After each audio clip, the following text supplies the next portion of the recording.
Hey, Lizards, Gizmo here. I wanted to share some of the cigars we'll be smoking in May and June, so you can smoke along with us if you'd like. For Cubans, we've got Monte Cristo No. 2, Cai Dorsey's Coronas Claros, San Cristobal de la Habana La Punta, and Por Laranaga Petit Coronas coming up. And for New Worlds, we've got Herrera Esteli Habano and Robusto Grande, Oliva V and Churchill, and Davidoff Millennium and Pyramid, with much, much more to come. Have a suggestion? Email us, loungelizardspod@gmail.com. That's loungelizardspod@gmail.com.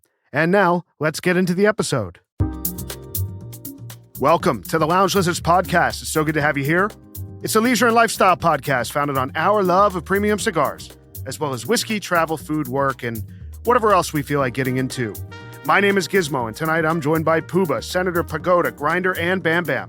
And our plan is to smoke a cigar, drink some scotch, talk about life, and of course, have some laughs. So take this as your 27th official invitation to join us and become a card-carrying lounge lizard. Plan to meet us here once a week.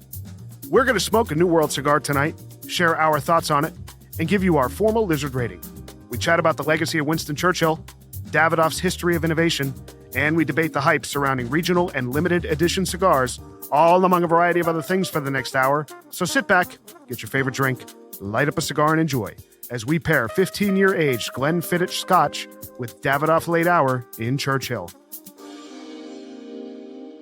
A lizard favorite on the pod tonight, the Davidoff Late Hour in Churchill, a 48 ring gauge by 7-inch cigar. This cigar is well loved in this group. Mm-hmm. Pagoda especially, I think he smokes about 6 of these a week. A day. It's love them. They're so great, and we've all been smoking them for quite some time now, certainly since as long as I can remember of this group being together. And some special stories about it, we'll get into that. But just in the construction and the cigar in your hand, it is a really, really elegant cigar in the hand. Yeah. It's a baller cigar. It is. Yeah. It's got the cool black and gold. Yeah. 2 bands. It looks beautiful. Looks expensive. Yeah. I mean, I'll just say right off the bat, I remember the first time I saw one of these cigars.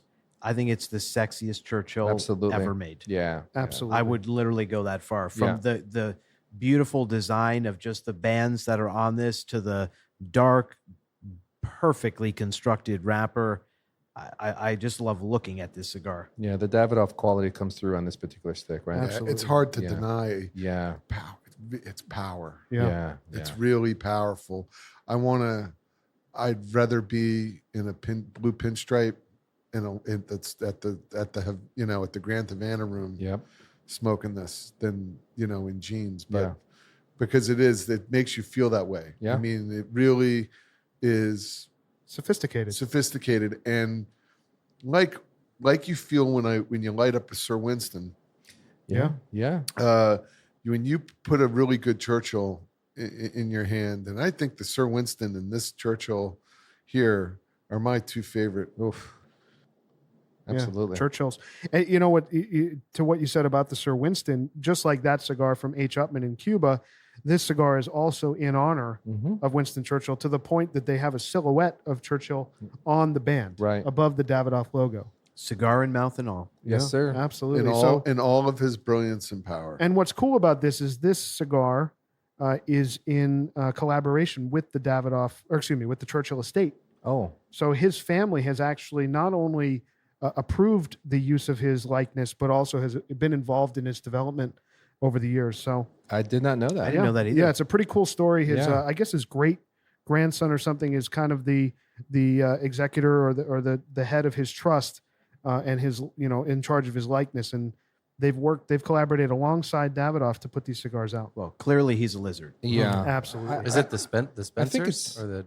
I think it may be. Yeah. I think you're correct on that. I think it's easy to say that this is a flagship cigar for the Davidoff line. Absolutely. Right. Absolutely. It's so oily. I mean, Which is amazing though, because this is not. They haven't made this for that long. No. it's only a few years old. Yeah. Yeah. And I guess they really spent a lot of time designing it and developing it and blending it. So let's see what we get into here, boys. Let's cut this thing. See what we're getting on the cold draw. This dark, oily wrapper.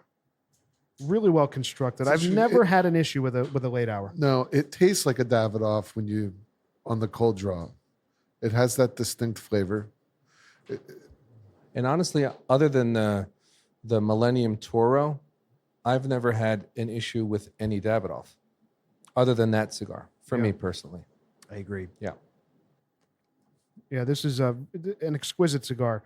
Dark, oily wrapper. The seams are perfect. Cedar. The construction's just great. Ton of cedar on the cold draw. Yeah. I got a lot of Cedar and dark chocolate and a little leather on the cold draw. Leather, yeah. There you go. Definitely. This is a great cigar. All right, boy, let's get into it. Let's light this thing. Again, it's the Davidoff Late Hour in Churchill, 7 inches with a 48 ring gauge cigar. So I've been looking forward to this all day, actually. Just to piggyback on what Puba just said, this is such a substantial cigar and full of flavor from tip to end. It's a very rewarding experience at the end of the day. I completely agree. I reach for this stick if I've had a long day and I just want to really immerse myself in a cigar, this is one of a few that I would pick up. And if I've had a fantastic day that I just want to cap with a great long smoke, the other reason I would pick this up. There's luxury attached to this. So this is the second part of Davidoff's tribute to Winston Churchill in collaboration with the family. So they have the white label Churchill series, and this is the Late Hour. So what this is designed for pairing with spirits, which obviously we're going to do, and it's also designed to kind of have later in the day, in that the wrapper is aged in Scotch single malt whiskey barrels. Cool. Which is pretty cool. Wow. One of the only cigars I've ever seen do that, and they did a hell of a job because it's a delicious stick. It is. Yeah. And it sounds gimmicky, but the execution's great. Right. I was going to thank you for saying that because this, make no mistake for the listener, if you've not had this cigar, this is not a flavored cigar. This is all tobacco with nothing added. And maybe Pagoda, you can elaborate on this because I know that how much you love this particular cigar. But I think the wrapper is aged in Scotch barrels, but this isn't infused. This isn't all the tobacco is aged in single malt barrels. All the tobacco, the filler and the binder, everything. Or no, I thought it was just a filler. I think a portion of the filler was aged in Scotch barrels, which was mixed with the Nicaraguan and the Dominican filler as well, I believe. I know I read about it a while back, but I'm just trying to think about it in memory. I'll confirm it shortly. It's the filler. Yeah. It's the filler that's, So excuse me, I said the wrapper, but it's the filler. Sorry about that. Yeah. Am I crazy? But I'm getting a little anise black licorice type of thing happening. Very slightly. Fantastic. Anise type thing. Yeah. Very complex smoke. Yeah. Current. Yeah. Current, leather, a little woody. The current is accurate. Yeah, definitely.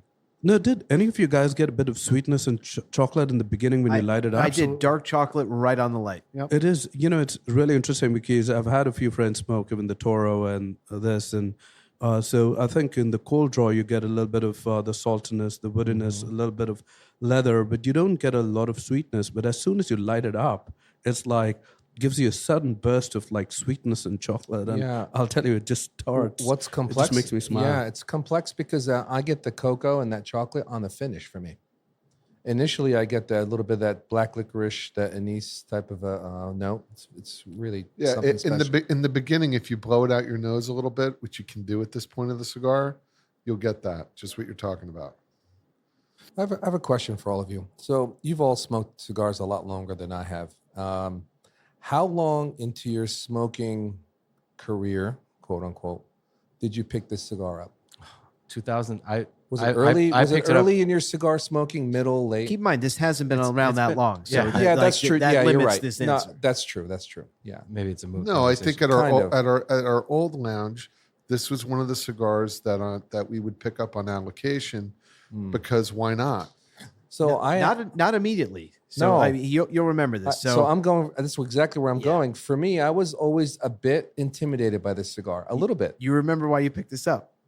Because of you. Yes, yes. So I'll tell the story. And I'm not saying that as in I discovered it. I discovered it from someone else, but then I just shared that I love this cigar, and other lizards started smoking it. Yeah. So ironically enough, a non-lizard was smoking this at one of our lounges at one point, and I would always just stare at how beautiful that cigar was. It's so beautiful. And I was on a business trip in Detroit, of all places, and all I had on my mind was I really want to try that late hour that I would always see someone smoking in our lounge. And I found, to my complete surprise, this great cigar lounge in Detroit that actually had one of the best collections of Davidoff I've seen anywhere. They had the late hour Churchill. I was there with another colleague of mine, so I bought 2 of them so he could try one, and I did. And I fell in love with that cigar. And so I came back, and the very next month at our lounge for our allocation, I had bought a box. And I remember Bam and another friend of ours walk in, and they just saw the box. I had it sitting on the coffee table because I just bought it downstairs. That's right. And he immediately goes, "What's in that?" Because it's a beautiful box. It really it's like is. this black, like Onyx. like varnished, beautiful ridiculous. box. And he's like, "What's in that? What's in that box?" And I was like, "It's the late hour. They're fantastic." And on blind faith, Bam just goes downstairs and says, I want a box of those. Yeah. So he bought Yeah. one, and so did the other guy. Look, and we've loved them ever since. the beauty of the box and the cigar, it makes you want to buy it. I It really does. I'll Great- always great remember. presentation. I'll always remember when I first got this box. I think it was I first got it when it first came out. I think it was 2017. Correct me if I'm wrong. It's somewhere around there. Somewhere Yeah. around there. I remember because it was at the lounge, and I was like, "Oh, that looks really interesting." And then I found it online for the same price, and it had a gift set with it, and it had this like tumbler and like this bourbon box that you can use as like a makeshift humidor and like coasters. And it was a little gimmicky, but I still have them to this day. Like I got 2 boxes of Churchill late hours, and I have these like very nice Davidoff glasses and stuff that came with it. And I always remember that. And I think to your point about presentation, I just love the silhouette of Winston Churchill on these cigars. It just it makes it, I don't know, serious, formidable. It's really cool. But also it's taking Churchill. it, I love Winston Churchill. you're just taking it a step further. I'm looking at all of you holding this cigar.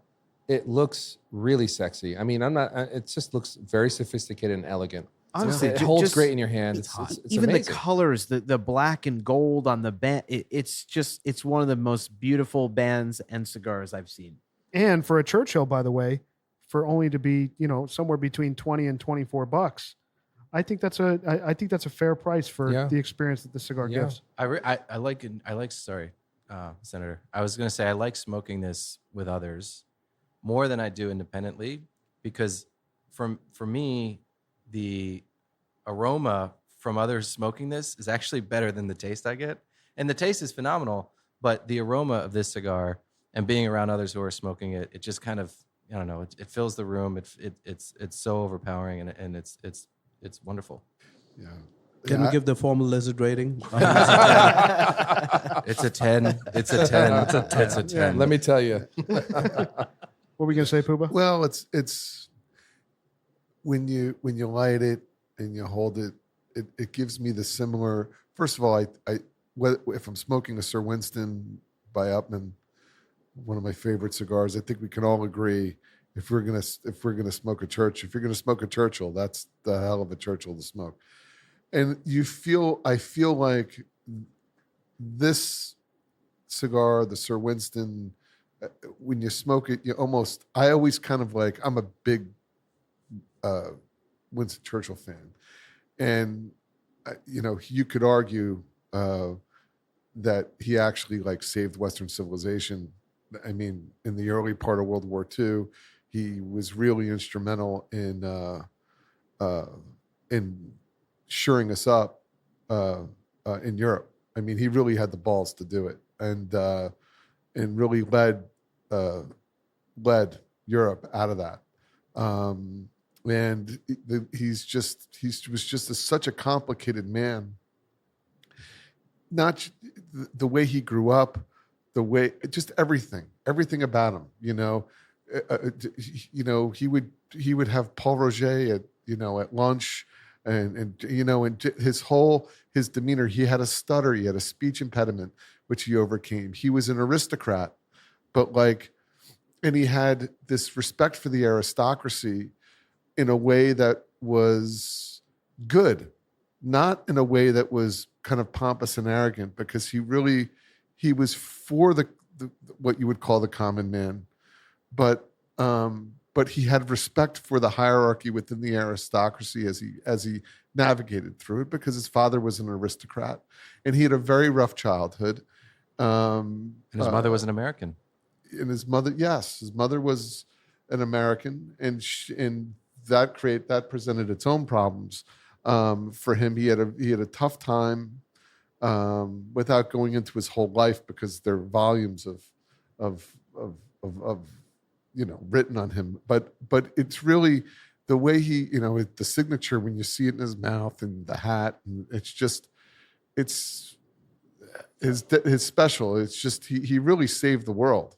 I mean, the world would not have been the same without Winston Churchill. The way we live, everything. I mean, Roosevelt was like kind of at the beginning of the war, like kind of, hey, listen, I can't help you right now. You're on your own. And he really rallied Europe. We need a Winston Churchill in Ukraine. Yeah. And it's, I was just thinking that we may have a Winston Churchill in Ukraine. we may. Yeah.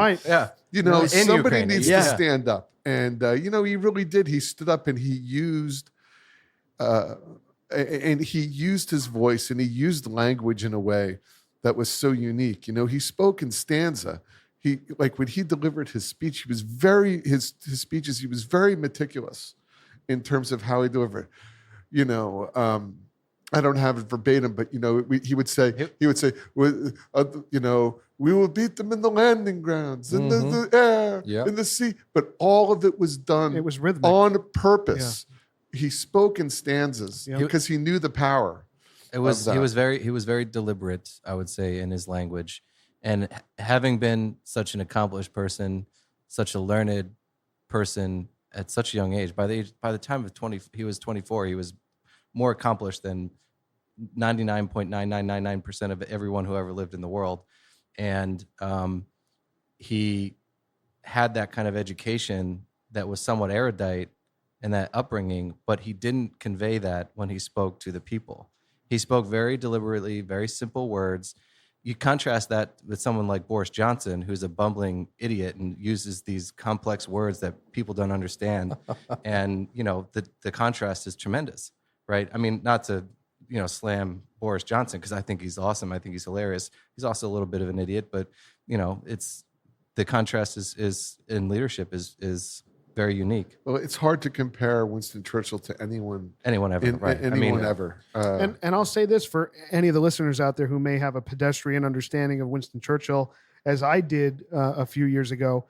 The movie with Gary Oldman, The Darkest Hour, is a fantastic, riveting film, biography on the journey into World War II, and it led me into reading his biography, which is a wonderful read. It's as you said, long. It's so very long. dense. Yeah. Oh, it's so dense, but an incredible story and an incredible life that the guy lived. Princess Di was a descendant of Winston Churchill. I didn't know that. Yeah.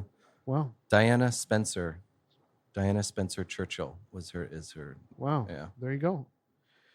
So we are enjoying the Davidoff Late Hour here in celebration of Winston Churchill. What are you guys getting so far? We're about, I would say, 3/4 of an inch in. I think it's so delicious. Someone said leather. Yeah, leathery, spicy. That's really spot on. And I say that because it's one of the few cigars. There's leather notes in a number of sticks that I don't appreciate. It's got like a harsh, artificial taste to it. Yeah, almost ammonia-like. Yeah, it's done so well. Like I never seek out leather in a cigar except this. Like it's done so well. It's just perfect. The look when you're not puffing on it and it's just got that slight smoke billowing out of it. Dude, it's awesome. Coming up the long Churchill length. It's really kind of pretty. It's like one of those montages you see at the beginning of a cigar YouTube video, It's mesmerizing. Yeah. And you know what I think that's interesting? And I think we talked about this because we did the Davidoff Chef's Edition. I think it was episode 2 or 3 or something. I think it was episode 2 when we started the pod.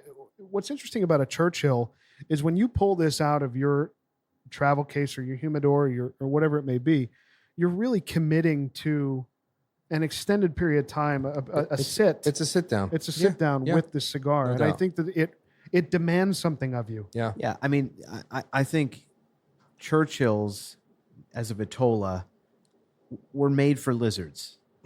Like, let's just be real, right? Like, Winston Churchill's a guy who sat down and smoked many cigars, who built time into his day to really enjoy and appreciate his cigar and think and just decompress and all of that. And I wish that there were more brands that made great Churchills, because Absolutely. I think all of us can count on one hand Right. the number of great Churchills that exist, both new and old world. Yep. Yeah. And it pains me because I love this Vitola.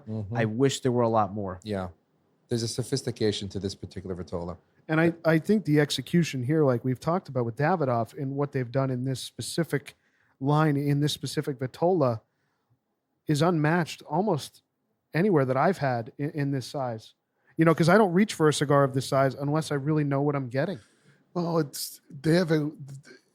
say what you want about Davidoff, and there's a lot of people who think Davidoffs they have a lot of different opinions that they're overpriced and that this and that and the other thing. The one thing that they do have a commitment to tradition in terms of, I think, that the Winston Churchill line, not necessarily just the late hour, but the other more milder, they make a milder Winston Churchill, which has the white wrapper on it. And if this is too much for someone, give that a try. But these, when you sit down and you light one up, you put your 4 fingers on it, and it's like, and It's substantial. you feel it in your hand, Substantial. and it just feels great.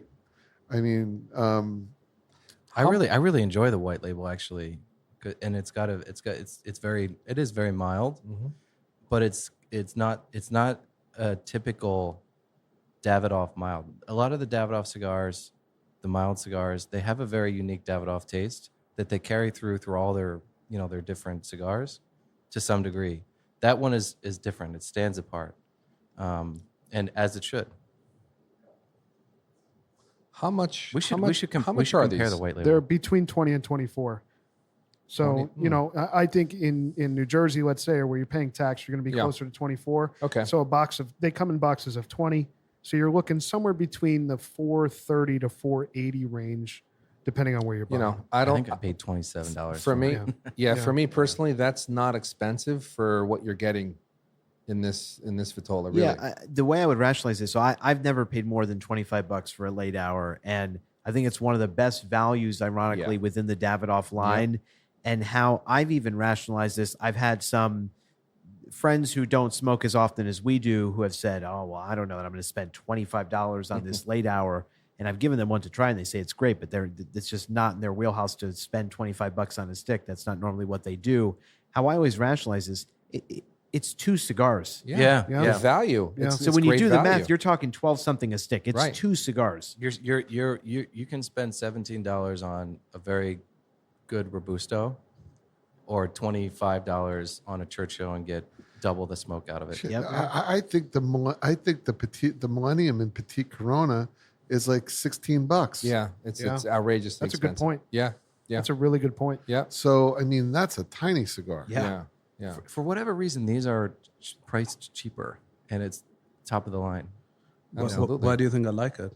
I'm a value man, Honestly, Value investor. I'm glad it is, because it's one of the few cigars in the Davidoff line that gave me a little hope for Davidoff, in that I criticize Davidoff so heavily, in that I think it's absurd to have to spend $30 a stick to have a good cigar. I think most of the stuff that we actually love and smoke is way less than $30 a stick, right? If we're talking a D4 or a RAS, I mean, we could keep going on and on and on. And so when I picked this up, I said, okay, thank God they've actually made, I think, a fairly priced stick that is outstanding in flavor and taste. So this helps their brand. It did for me. No doubt. No doubt. And it's differentiated, which is cool, because there's nothing really around that tastes like this. No. You may like it. Maybe I'm sure some people have tried it and said maybe it's not for me, which is perfectly okay. But it's different. Yeah. I agree. What distinguishes it for me is that I still get a little bit of that black licorice and currant with a kind of a cocoa finish. And with a little spice. Yeah, and spice. That's an extraordinary flavor combination, right? Yeah. Think about that. But it's extraordinarily smooth. And smooth. Yeah. This is a smooth cigar. It's ridiculous. Now, when it gets down towards the end, as we know, it can ramps knock you. up. It ramps up, and we'll get there. But It's oily. It's got that oily wrapper, and it coats your, it kind of coats your muzzle. Yeah. yeah, and these have been this stick has been in my humidor for. This was probably one of the last boxes I bought from The old spot. the old spot.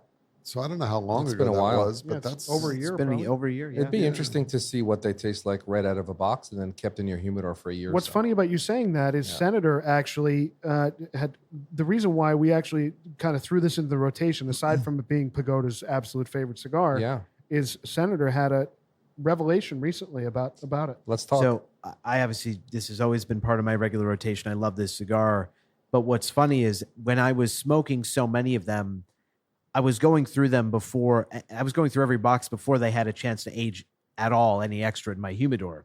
And finally, as I've been really ramping up my just appreciation for Cubans over the last few years, I finally have not been smoking these as often. And so I realized, this was maybe a few weeks ago, I said to Gizmo, I haven't picked up a late hour in at least 6 months.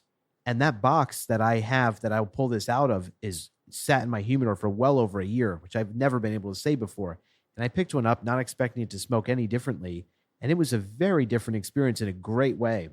I think the late hours, when you get them young, when they're, you go to your local tobacco shop and you pick them up and they're aged, of course, but fresh in that they were just delivered and you're getting them out of the box.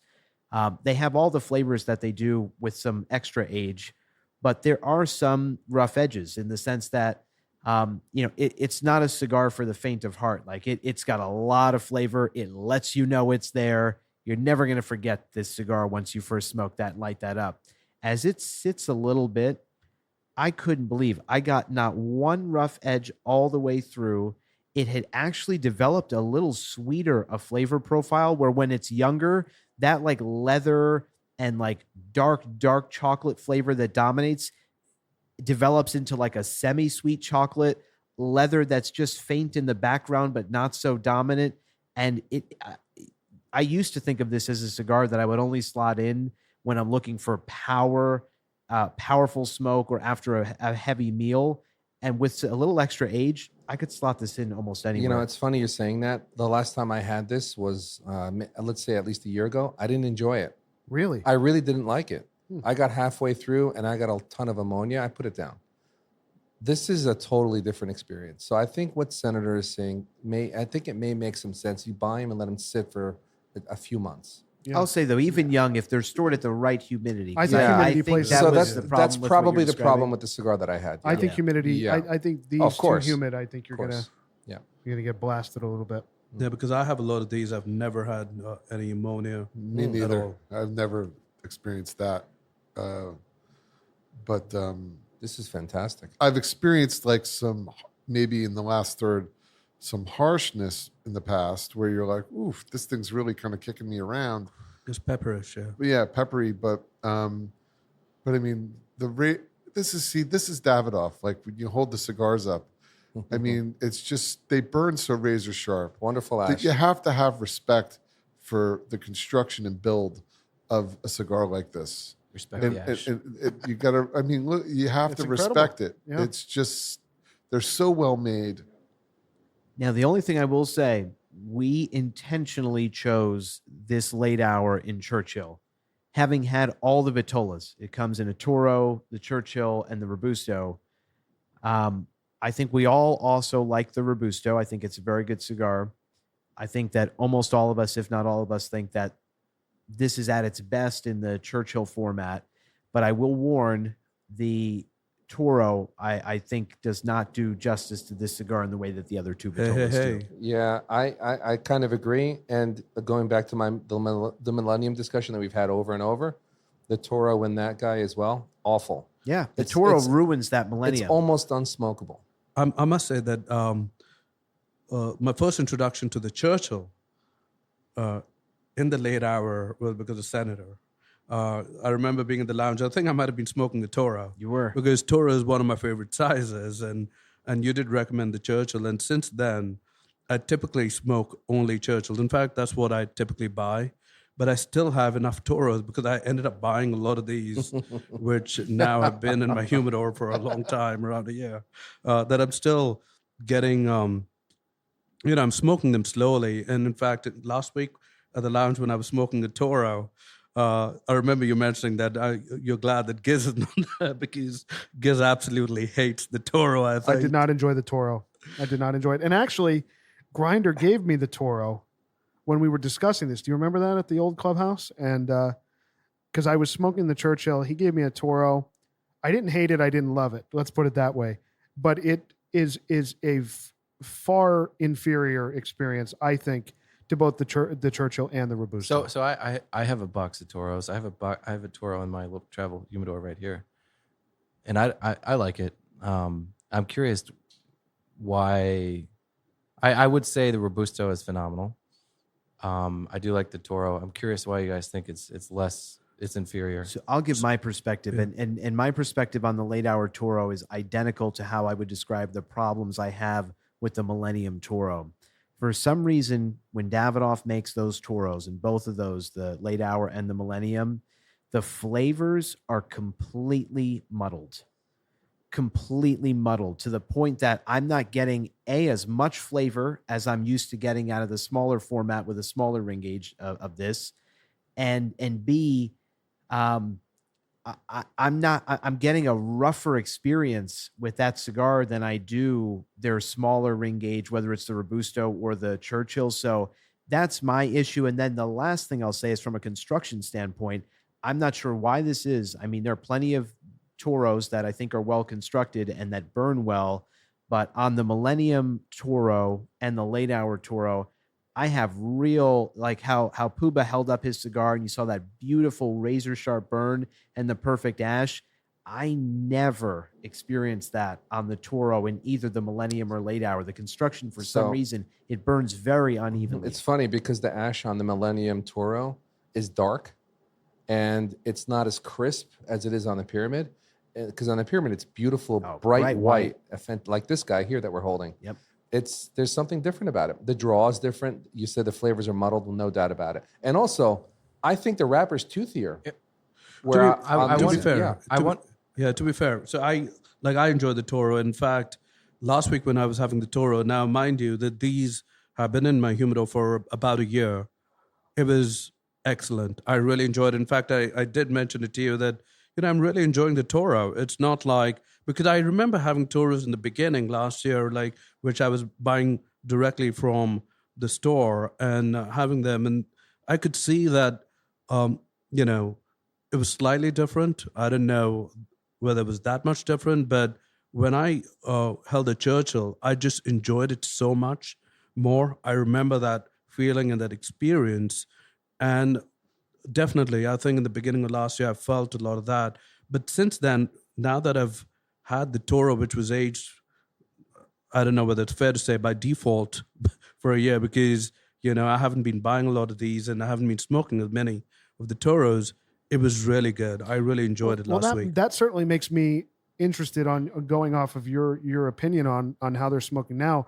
It does make me want to give it another shot, because I found the Toro that I had to be very harsh and in a lot of ways very different than the Robusto and the Churchill that I had. Correct. In not a good way. Like I feel like this smoke, the flavor, the complexity, it's just, it wasn't there in the Toro. So I would posit a hypothesis here that because of the Toro is a bigger ring gauge, and for piggybacking off what Pagoda said earlier, that the binder is what is soaked or kind of marinated in that those cast barrels. I wonder if because there's more of that in that Toro, that it kind of overpowers and makes it a little rougher on the smoke. Very well could. That very well could be the case. Good point. But I got to tell you another thing, that I've recently tried the Dominicanas. Is it Davidoff? Yeah, we reviewed that. And yeah. I really yeah. enjoyed the Robustos in that. And for some reason, I don't enjoy the Toros as much. And Yeah. once again, we're back to the Toros with Davidoffs, and maybe they need to be aged a bit more. But I have a few of both of them lying in my humidor. And I'd like to see how they develop. This may be a stupid comment, but to me, the Toro in my hand is just not as comfortable, or it doesn't feel as elegant. Like, I just preferred the Churchill Vitola or even the Robusto Vitola Robusto, yeah. over the Toro in my hand. And It's a bit of a brute. Yeah. It's a bit of a brute. That's a good way of putting it. It's just It's average. It's not a cigar. A cigar that's closer to that size for me, like an E2, it needs to deliver more of a. There's that much filler there. I just want Je ne sais quoi. a more. There's something that's missing. Like not a mellow. Maybe it's a mellower experience with that much filler. That you need something that's not just going to hit you in the face with all that filler and strength like that. It's just doesn't work. I also want to point out, I mean, I'm not a huge fan of the Toro Vitola generally, period. But where I'll be charitable to it, and I think we should recognize, is that, in every cigar, no matter what brand we're talking about, even taking Davidoff out of this equation, we all feel that some cigars smoke best in a certain Vitola, and it really differs by cigar. Yep. I mean, I think when we really think about it, like, we love the Partagas line. We've talked about that. And they have the D in the series line, right? The D4, the D5, the D6, all of those. I think universally, all of us prefer the D4. It's like the perfect proportion of wrapper and filler and all of that stuff. I think in, the late hours, we were saying that most of us, if not all of us, prefer the Churchill to the other Vitolas. The Millennium, I prefer that, like Bam does. That's one of his favorite cigars, period, in the pyramid than I do any other Vitola. Not saying the others are bad, but I think that performs best in that pyramid. So each cigar, it really just depends. That ratio of the wrapper to the filler, it's really very dependent on each individual stick. That's right, and it goes back to when you talk about Trinidad, and you talk about the smaller Vitolas really exemplify the brand and express the brand in a way that's I think represents it the best. The smaller Vitolas seem to perform better than, let's say, the Vigia. So that's true. You're right. It really depends on just the blend. What in Cuba, what the ratios are, and with the New World blends, what the blends are and how they set up. Because you've got a Toro is comparing the Toro to this, even though the tobacco's kind of aged the same way, it's treated the same way from the start. It's really the ratio. I was about to say that. It's the ratio of filler to wrapper that's going to set up and just deliver a different experience. I mean, why? So it comes back to. I personally like the thinner ring gauge because there's so much more flavor from the wrapper. The Churchill is a longer stick, but it's not that big of a ring gauge. It's a smaller ring gauge than the Toro. And So- there's something to be said about that, piggybacking on what Puba said. That ratio really works perfectly with this longer cigar. Yeah, and which makes me dumbfounded when you see these massive, 80 ring gauge cigars that gives smokes every once in a while. I have Even never. si- Let me say, So I want it on the Lizard Ledger record that I have never smoked an 80 ring gauge Okay. cigar. Hey, Junior. Junior. However, having said that, Calm down, Junior. Like I like the Series R Ligure Cubana. Sorry, Ligure Cubana. Yeah. Yes. Yeah. Yeah. The series, Which series is a R, big, it's a thick ring gauge. The number 5 and a number but it 7. doesn't Yeah. it doesn't overpower. It does not overpower. It's actually a mild cigar.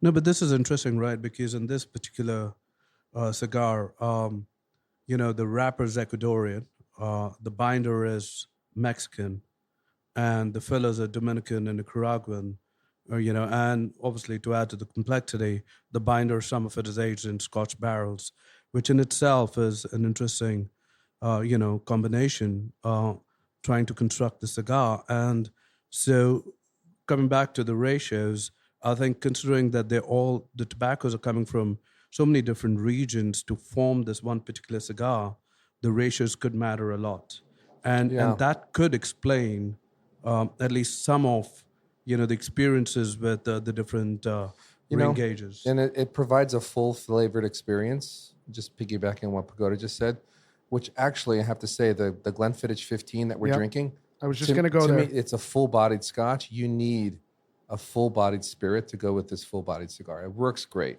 So as you said that, I just took my first sip of the 15. Yeah. And I obviously, if we weren't pairing a Scotch, we'd be remiss having a Churchill. Of course. Celebrating Winston Churchill without a spirit. But we are lucky to have the Glenfiddich 15 with us tonight. And this is really nice. It's lighter than I expected for being a 15. I found it to be fuller flavored. I think it's good. It is good. I drank mine. You drank it all. I think it's really good. Welcome back, Dad. I love being a father. But to be honest, it's a really good Scotch. A lot of flavor, well balanced. To your point, it doesn't blow me away. But a lot of times I'm not looking for a Scotch to do that. I like a normal run of the mill. Sometimes I would just like a blended Scotch, like like we talk about the Kirkland. Yep. This is obviously not a blended Scotch, but it's still delicious. But it's really, really good, and it's nothing too extraordinary that it's overpowering the flavor of the cigar. Absolutely. It's very complimentary to the cigar that we are smoking. And to Pagoda's point about, the binder being aged in Scotch barrels, it really pairs perfectly with, obviously, with a Scotch spirit. But even taking that a step further, so again, I had only, my role here, obviously, Grinder is the Scotch expert. I just am training to be a sommelier at some point when I retire. So I just help with pairings here. But why I had suggested us pair this with this cigar, this Scotch is aged in 3 different barrels. It's ex-bourbon, ex-sherry, and new oak that has had nothing in it before. And I thought that was interesting in that this cigar, as Pagoda talked about, you have the Ecuadorian wrapper, you have the filler that's San Andreas, and you have the binder from San Andreas and the filler from Dominican and Nicaragua. I just thought that there's something that marries well there. And I think I agree 100% with Grinder and Gizmo's point that it doesn't overpower this very complex cigar, which you don't want it to. This has a lot of flavor on its own. We're not looking for something to compete against it, but it has enough flavor to hold up to a cigar. It stands up to the cigar. That's a nice little nugget. Like Puba talks about the triple threat. There's a triple threat in the cigar and a triple threat in the Scotch. Is very different origins of each of these, and it's pretty cool. Yeah, and I think when you talk about these things, the amount of hands and the amount of material that has to go into the creation of some of these things. And we talk about, $25 for the cigar. But I mean, think about from a supply chain perspective and with the materials and everything that goes into making all this, either the Scotch, the cigar, how much time it takes how much effort. The artistry and the artistry craft. and the organic nature. I think I've said this before, touched on it. It's there's an organic nature. These are natural products that are cultivated by men and women and by man. And so to appreciate these things, I think having the background and knowing what goes into the amount of effort that goes into creating a cigar that's got that has a binder aged in Scotch barrels, and then you have all the filler and the wrapper coming from these different regions, and a master blender who blends the cigar. You have a distiller who's aging Scotch for 15 years in multiple barrels. I mean, this takes a lot of time and effort to do. So, and it's reflected in the expression of what these things are. So, they should be enjoyed. Yeah, lest we forget, Davidoff does age their cigars longer than just pretty much everyone else on the market, save for Padron and Opus X, right? Right. So obviously, it's going to match very well with another spirit that has that comparable or compatible aging sequence, over the course of time. Yeah, I think also something I have to give Davidoff credit for is you think about a lot of the cigars we smoked, right? Any of the Cubans were smoking, everything in that cigar is from Cuba, everything. It's a Puro. It's Puro. Yeah. You think of Padrones and some other Nicaraguan Puros that we've had before. Davidoff is one of, I think on another episode we probably talked about this in the context of maybe it was Liga and the guy who runs Liga and how he has all these crazy wild blends and things from all these different regions and even countries. And I will give Davidoff credit. I mean, the fact that we're talking about 4 different countries that have contributed to this cigar and that they've blended in such an impressive way, it's actually very innovative. I feel like Davidoff is kind of viewed as a old stodgy brand in some ways. But when you think about it, Davidoff is actually really innovative and progressive in that blending sense of like bringing all these wildly different things and even, materials from different countries together in a cigar and doing it in a really good way. You could argue that sorry, Puba. Yeah. You could argue that Davidoff is just as adventurous in their vault selections as Rocky Patel is in his aggrandizement of marketing campaigns. No. In a certain way. I mean, obviously, No, Davidoff, I'm only joking. Davidoff is not. Rooster just rolled over in bed right now. No, but I think Grinder's making a really good correlation in that Rocky really does diversify their marketing and their product placement and how they place it. And there's a progressive notion there, right? But Rocky does it on a marketing basis. Yeah. Davidoff actually fucking does it. Exactly right. But 100%. But the thing, what I wanted to, so I hear where you're going, but the thing with Davidoff is that makes it special and unique is that for some reason they're able to be creative, but still maintain their foundational kind of flavor profile. In other words, this tastes like a Davidoff. Okay, when you go through, now I've had Davidoffs that I've loved. I've had Davidoffs that I've not liked so much. I've had some that are overrated. But they always seem to, they have that distinctive Davidoff flavor profile. So they're able to do these things, but they almost stick to the foundational elements of who they are. And for that, I give them a lot of respect. This is not a huge deviation. Is it different than anything you'll have? Yes, but if you can't make an argument that this is completely off the map. When you go into a Davidoff humidor, and you take anything out of there, you're like, it tastes like a Davidoff. It's a Davidoff, it tastes like a Davidoff. Now, it may not be your favorite smoke.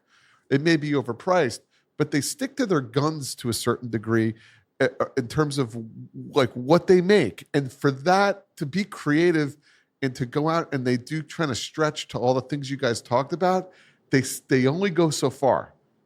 Where Rocky Patel's all over the place. They are all over, yeah. But, Liga Privada is kind of all over the place in terms of what they put out. Davidoff doesn't do that. Rocky is. I'm not sure that we would say Liga's all over the place. Then I think there's a distinct character about There Liga. is. And the artistry of what Liga does because of the way they combine their fillers and their wrappers and how they're sourcing, it is very unique and it's a little different. It is reminiscent to what you were touching on. How many countries went into making this cigar that we're smoking tonight? There's a creativity there, right? And I got to say, too, the fact that, you talk about a departure for Davidoff to take leaves and age them in Scotch barrels or Scotch, in ex-Scotch barrels is pretty innovative to not try to infuse something, but to augment or change or improve or make different that fermentation process that then ends up in this delicious, complex, unique cigar. I mean, it really is amazing. It really is. I just say all really this is. because I really think like Davidoff's brand, what they're known for is kind of this old guard, old school, way. And I think that Davidoff is actually the opposite. I think what we're all saying, right? Like they're actually really innovative. I think what They're happened, not They known- do stick to it. They do, which is great. I think what happened was the old, maybe use the word stodgy, that old image was cultivated when it was a Cuban brand, and then post revolution, that when they moved to Dominican Republic, they had to get a little creative. And in that, because of those hard times, it imbued and required a sense of creativity, but they weren't excessive in it, Yeah. To Puba's point, it's within the framework of Davidoff, which is remarkable. It is. It really is remarkable. And to comment too on Davidoff's pricing structure, their marketing, how they deliver things to us as consumers, they are on the high end of, as you mentioned, what is it? A petite Corona in Millennium is $16. Yeah. I mean, 17 even. $17. You're talking, you're talking about a brand that is not there's not budget in their main line. They do not allow price dilution, discounting.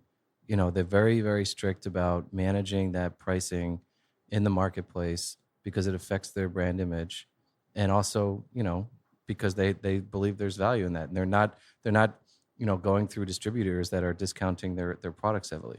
And they're very discerning about their retailers as well. Totally, which make no mistake about. I hate some of that. Like I think cigars are meant to be accessible. Like I think what's beautiful about this podcast is we review cigars that we think the world of, and we've had the luxury of being able to smoke cigars that cost $50, $60, even $70 a stick, which is outrageous, to cigars that cost $7 a stick. And I think what we found is that the vast majority of the cigars that we love are at a very accessible price point of as little as $10 to $15, $20. I hate that so much of Davidoff's line, I feel like is just grossly overpriced. I'm never going to get off of that.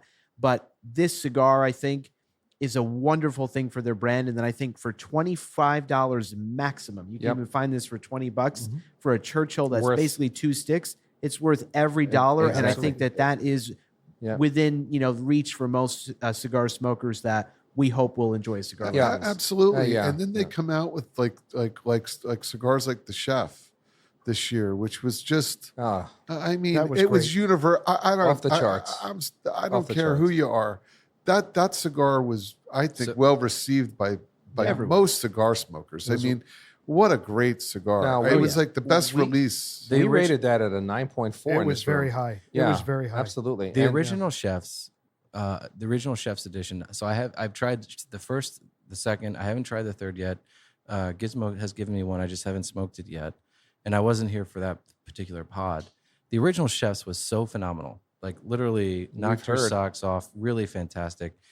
The Davidoff Macau still stands as one of the best cigars I've ever had in my life. And I can't find it anywhere. I don't even think they make them anymore. But that was one of those like limited editions. The blender, I think it was probably Henke at the time, was just getting creative and said, wow, this is really fucking good. I'm going to make a few batches of them and then stop and then stick to the normal run of line, and he's just adventurous in that creativity. And the fact that there's a Chef's edition 1, 2, and 3 speaks volumes to that as well. He's changing it up, but he's still, there's still some continuity, I'm sure, across each. And you talk about innovation too in the Chef's edition, bringing in chefs, quite literal chefs, to work on the blend with the master blender Henke at the time. It's very similar to this. In an innovative way, they're creating new, unique blends. Some are going to miss, some are going to hit and be great. But, to your point, I mean, it really, to everybody's point here, Davidoff is doing a great job trying to expand beyond offering run-of-the-mill, normal cigars. Some are going to miss, some are going to hit, sure.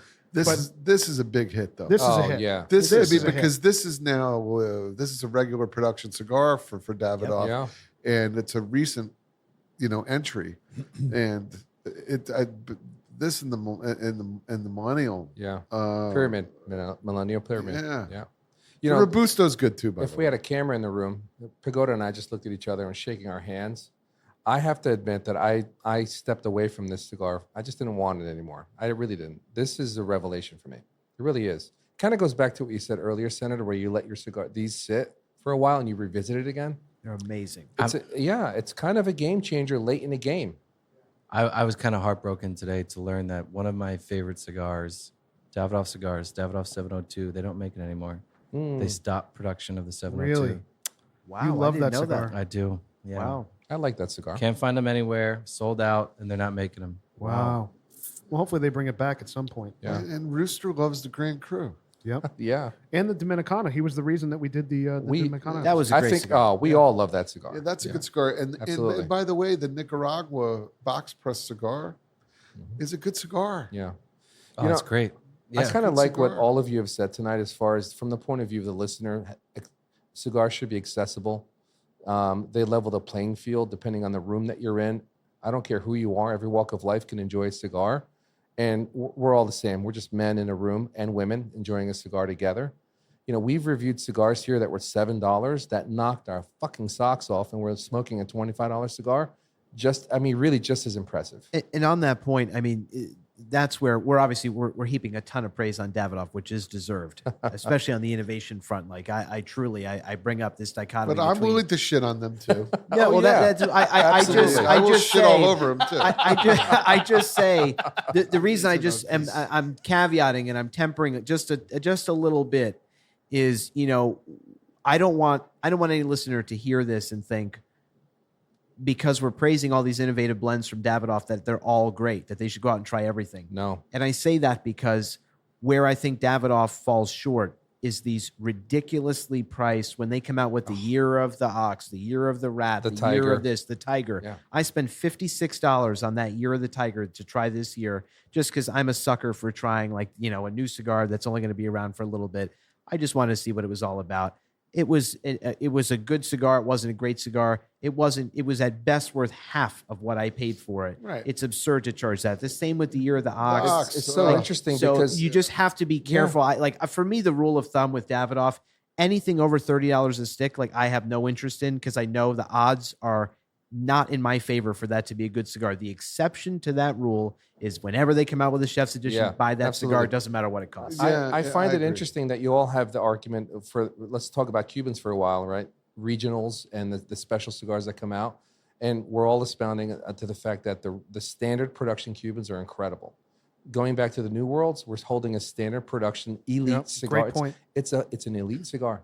And we're always going back to the standard production lines. Well, Exactly because right. There's a reason for that. Yeah, it's marketing, you know. So, as a marketer, this is what you do. You know, you want to put some releases out, and sometimes they miss, but this is marketing. The regionals, a lot of the regionals out of Cuba are strictly marketing, or they're a limited release. They push them out. They mark those boxes up, and sometimes they're great. Sometimes they're not. I would venture to guess, Pooba, that maybe they didn't hit the mark for a standard release, and they said, "Well, what are we going to do with all Maybe. these cigars?" Yeah. You know, Maybe. Got to put them out. yeah, Yeah. Let's make it regional, You know, and special. if I were, And let's make a point too. There is and I've seen it kind of popping around on Instagram. People are smoking them. There's that $500 forget about it. special edition Oh, Davidoff. God. What is it? The Ridiculous. Oro? Yeah. And it's like every review of this is people saying this is not worth oh God. a tenth of it. Yeah, you know, it's interesting. If I were a listener and I'm a novice cigar smoker, I would learn a lot from this particular recording. How you really need to start with the standard production. You'll probably end up coming back to it and staying there over the years. Yeah, and there's a reason they're selling a lot of those. A lot of the standard production cigars live on because people are just buying them. You know, you need to sell the whatever the standard line. It's like Porsche. Porsche needs to sell what's it called, the Macan, or whatever, which is Cayenne too. no, it's the Macan. It's like a downgraded SUV. It's a downgrade to the Cayenne. Yes. Yeah, it's called like a Macan or Right. something like that. They got to make that car so they can make 911s. They got to sell that. So I mean, so they got to get it right on the standard production stuff because that's what people are going to go back for. You Over want to and go over. in and buy a Davidoff Royal? I've gone in there and just been like, I have everything and picked up one of those and smoked. I think I smoked one sitting right over there. Was it good? Certainly. Is it $80? No. Like, no. Like, it's not $80 at all. I'm not sure if it was $30. Yeah. So it's a great lesson. It's a great lesson. You know, was it a good cigar? Certainly. But, you know, it's just marketing.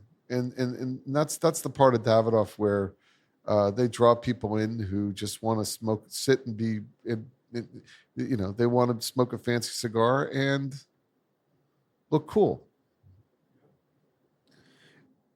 Well, boys, the Glenfiddich 15. I'm curious what everybody's thinking about it pairing with the cigar. Certainly, as we're coming into the last third here, I'm really, really enjoying this. I am. I think flavor notes wise, there's a lot of sherry in this. So Yeah. of the 3 casks, the sherry comes through most by far, which we love. I think almost all of us, a sherry forward Scotch. So I do like that. I get a little bit of spice also that kind of dances with the sweetness from the sherry. But other than that, I think a pretty straightforward Scotch. And I think for a 15-year Scotch to be $80 or $85, pretty fair price for it, I think. I don't know if I would run out and buy this again per se, but it's good. It's good. Yeah. It is good. Are you guys ready to do a formal liquor rating on this thing? Sure. Let's make it formal. All right. Bam, you're up. 7. I'd give it an 8. 8. I'd give it an 8. Senator, 8. I am going to go with an 8 as well. Yeah, I'm an 8. Okay. I'm a 7. 7.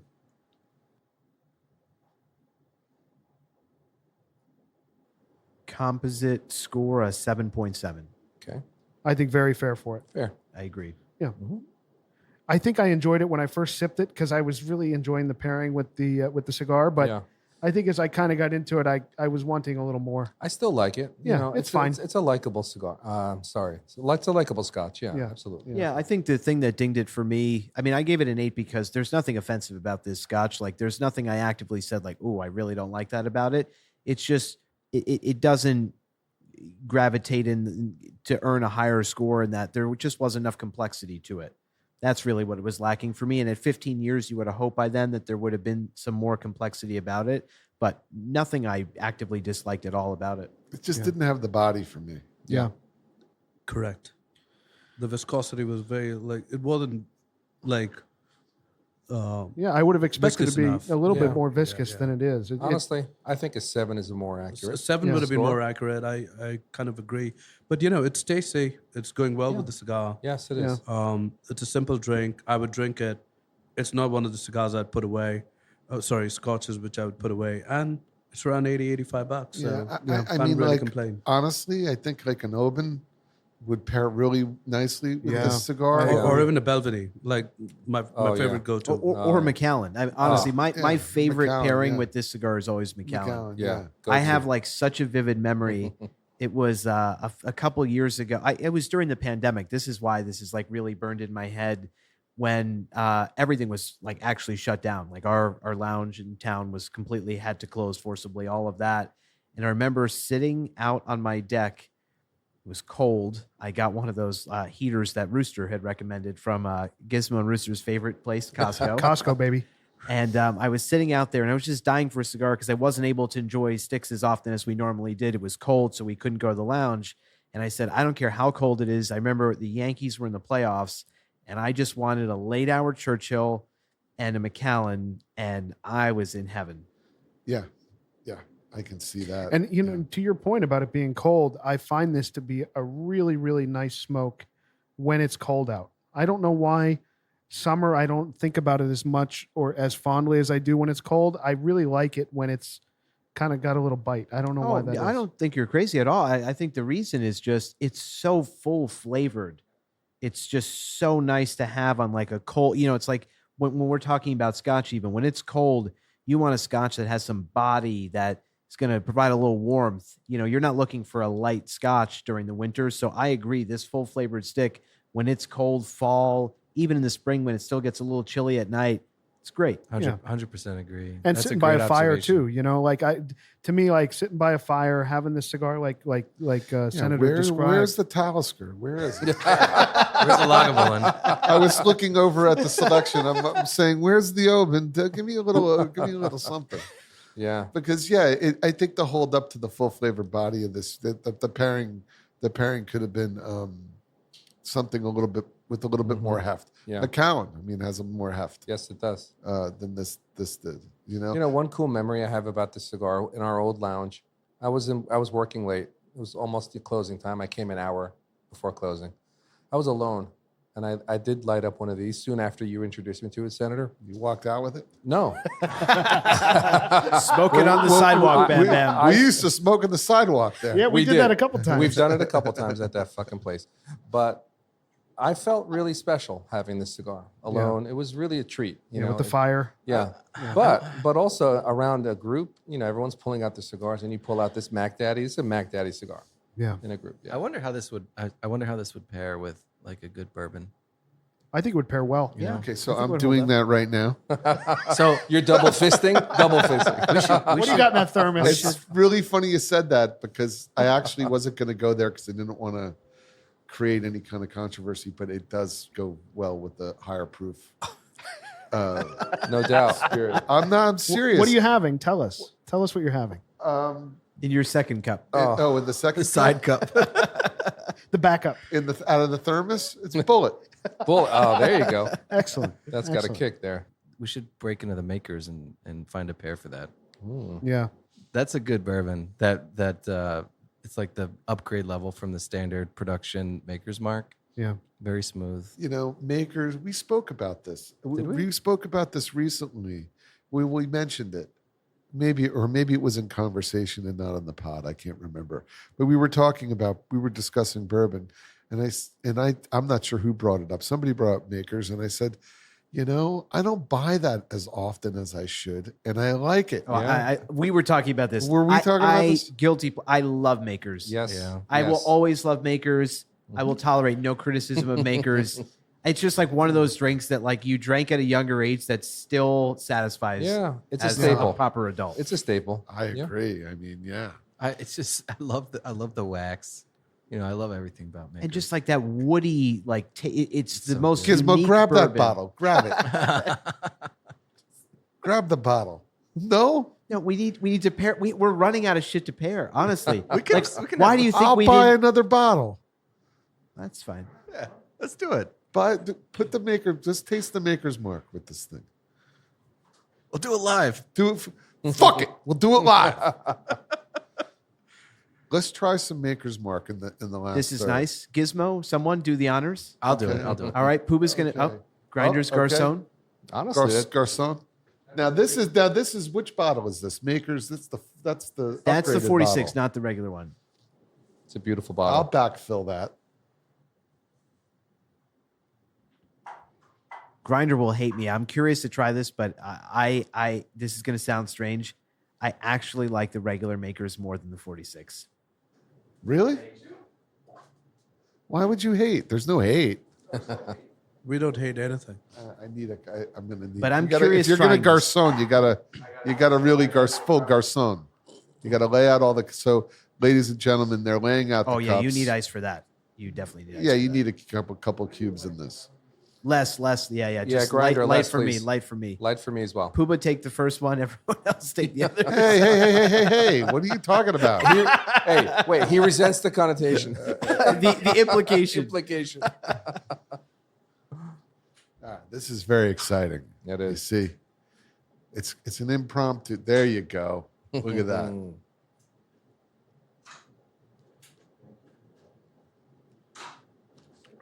Grinder and Gizmo You doing, see that? doing the That's honors. going to hold up. Thank you, sir. Look at this. It takes two to do this. Garcon, I can do this by myself. What is this? Yes, I know. We know Pierre. Pierre. Pepe Le Pew.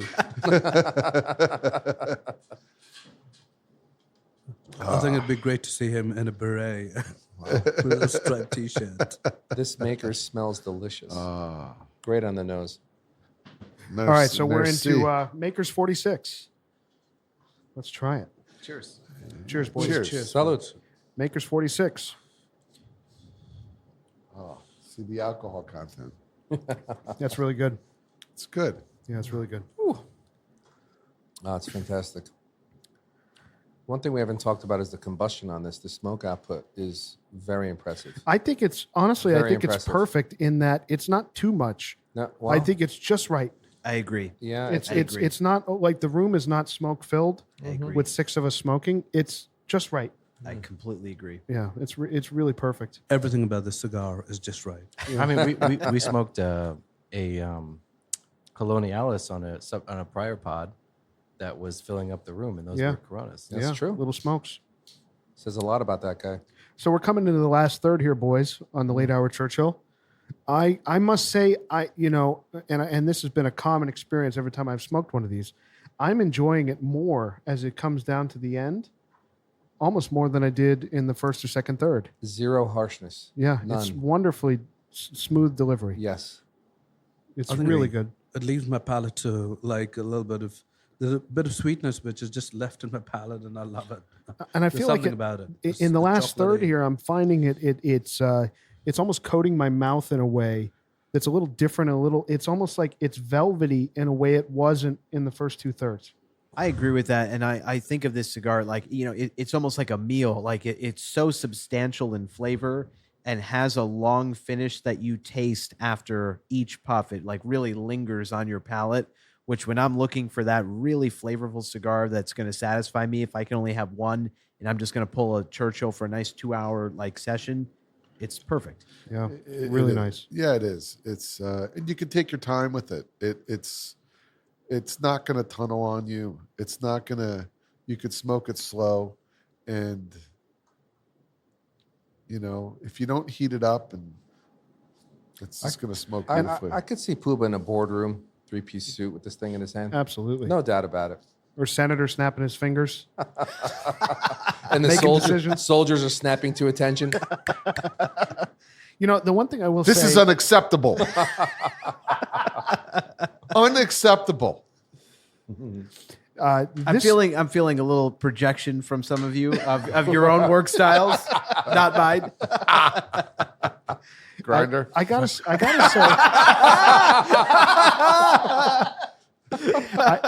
gotta say, we talked about this briefly. This cigar is wonderful when you're by yourself and you're by a fire, maybe, or you want a nice, elegant. You're watching the Yankees, like Senator said. Mm-hmm. But there's something about when you're smoking this cigar with a group of friends, or a bunch of folks at a lounge. It really is a wonderful experience. Yeah. In a way that I think some other cigars.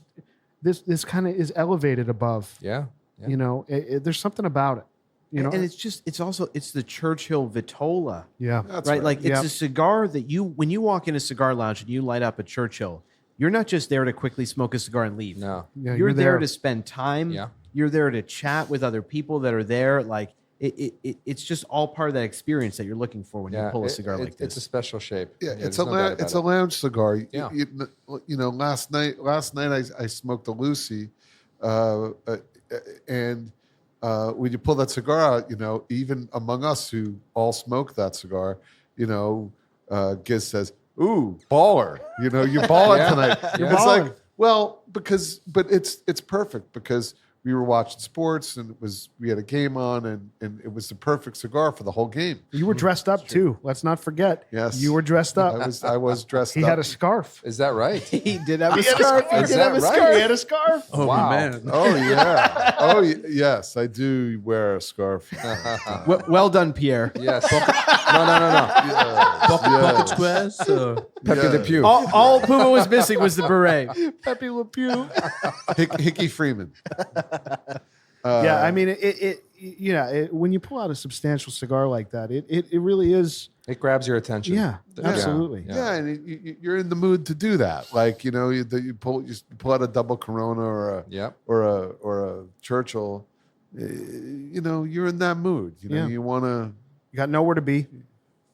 You got nowhere to be, and it feels substantial, and that's what you want. Out of an experience, sometimes the Robusto is a great size, but it's so popular because of time, or because of the lack thereof. The Robusto is so popular and it's so versatile. It's really versatile. You can get in and out of it. When you light up a double Corona or a Churchill, you're saying, like, I really like this cigar, and I'm gonna sit and smoke it. What's an interesting comment about the Churchill size, and Senator and I actually had this conversation the other day about in the Cuban with Habanos how few Churchills are in regular production. There's only 3, and what I wonder is, and I'm going to throw this out. You may as well name them. Okay, so there's the Sir Winston, which is the Upman. You have the Cohiba Esplendido. Yep. And you have the Romeo and Juliet Churchill. Romeo and Juliet Churchill. So I'm curious, because they've canceled a lot of those. Habanos has, and I'm wondering if that's just a reaction to, I guess, the world that we live in, or the available time. It's like they're going the way of the dodo. Which I'm sorry, fuck that. Like I hope over time, I really genuinely hope that Habanos starts making more Churchills, that other Cuban brands start bringing those back. And I say that because it's wonderful to have Robustos, because a lot of times we are short on time. Those will always, I smoke more Robustos than any stick, and that will never change. But I really, really enjoy a Churchill. And there are many times that we get together, just like plenty of listeners out there who plan a night, they're going to meet up with their friends, they're going to smoke cigars, and you're going to be there for hours. And to be lighting a different cigar every hour, you don't need to do that. I would love to have a few Churchills that I could go through in that sitting. Yeah. I wish there were more. Yeah, in the utopia that would be possible. I think the rate limiting factor on it with Habanos, their catalog is the limited availability of the quality wrapper leaf to put that out. Definitely. So the wrapper leaf is an important component. You need the right size wrapper leaf to roll that properly. And we all know the Romeo and Juliet Churchill is hit or miss. A lot of times it's miss. And so that leaves you kind of with the Sir Winstons, which are not a limitada, but they're hard to find. They're hard to find. Same with the Esplendido. And the Esplendido. So I think it's the wrapper leaf availability that they're going to put out to maintain the high enough quality. I think that's a part of it. I wouldn't be surprised if it also comes down to pricing. They are with a smaller cigar, they're able to charge a higher margin for fewer grams of tobacco leaf, whereas the Churchill, there's more grams of tobacco leaf in there, and the margins are probably slimmer. And the wrapper is scarcer, So, but you know what might counter to that argument, and I'm not arguing it, but I'm questioning, is in Habanos specifically, there are significantly more double Coronas, which is a bigger leaf, is a bigger cigar, is a more robust cigar than. But it's true, but they're not as ubiquitous. Even you're not wrong, but even those are. So you've got the Lucy, you've got the Hoyo, DC. Ramon. Right, but Punch. They're not. That's 4 already. Yeah. I understand, but I don't. The Lucy's were gone for a long time and really weren't around. Oh, no one's disputing that. They won't be as readily available, but I want to see them make them. I want to pursue them the same way I pursue double Coronas. I think there's things with the demand too. I think that in the world of cigar smokers, it takes a certain type of man who wants that, and the Robusto is for the mass market. Yeah, it's the same guy who wants to or gal who wants to buy a double Corona.